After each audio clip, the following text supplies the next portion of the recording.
పశ్చిమాసియాలో యుద్ధం ఇప్పుడు భారత సంతతి ప్రజల వాకిట్లోకి వచ్చింది. ఇజ్రాయెల్పై ఇరాన్ జరిపిన బాలిస్టిక్ క్షిపణి దాడులు ఇప్పుడు ప్రపంచవ్యాప్తంగా ఉన్న భారతీయులను ఆందోళనకు గురిచేస్తున్నాయి. ముఖ్యంగా ఇజ్రాయెల్లో లిటిల్ ఇండియాగా పిలువబడే డిమోనా నగరంపై క్షిపణులు విరుచుకుపడటంతో అక్కడ నివసిస్తున్న వేలాది మంది భారతీయులు ప్రాణభయంతో వణికిపోతున్నారు. ఈ దాడుల్లో దాదాపు 30 మంది గాయపడినట్లు ప్రాథమిక సమాచారం. అసలు ఇజ్రాయెల్లో ఈ మినీ ఇండియా ఎక్కడుంది? అక్కడ మన భారతీయులు ఎలా స్థిరపడ్డారు?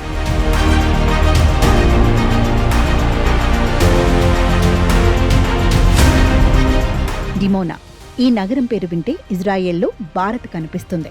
1950-60వ దశకాల్లో భారత్ నుంచి వేలాది మంది యోధులు ఇజ్రాయెల్కు వలస వెళ్లారు. వీరిలో అత్యధికులు మహారాష్ట్రకు చెందినవారు కాగా కేరళ, కోల్కతా నుంచి వెళ్లిన వారు కూడా ఉన్నారు. వారంతా డిమోనా నగరంలోని స్థిరపడటంతో ఈ ప్రాంతానికి లిటిల్ ఇండియా అని పేరు వచ్చింది. ప్రస్తుతం ఇక్కడ దాదాపు 7,500 మంది భారత సంతతి ప్రజలు నివసిస్తున్నారు.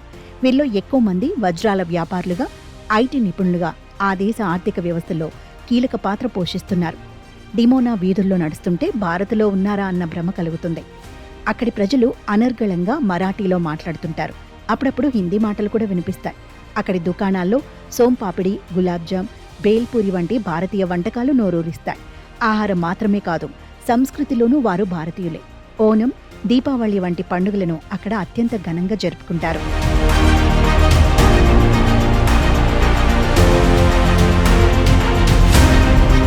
ప్రస్తుతం ఇరాన్ దాడుల నేపథ్యంలో టెల్ అవీవ్లోని భారత్ రాయబార కార్యాలయం అప్రమత్తమైంది.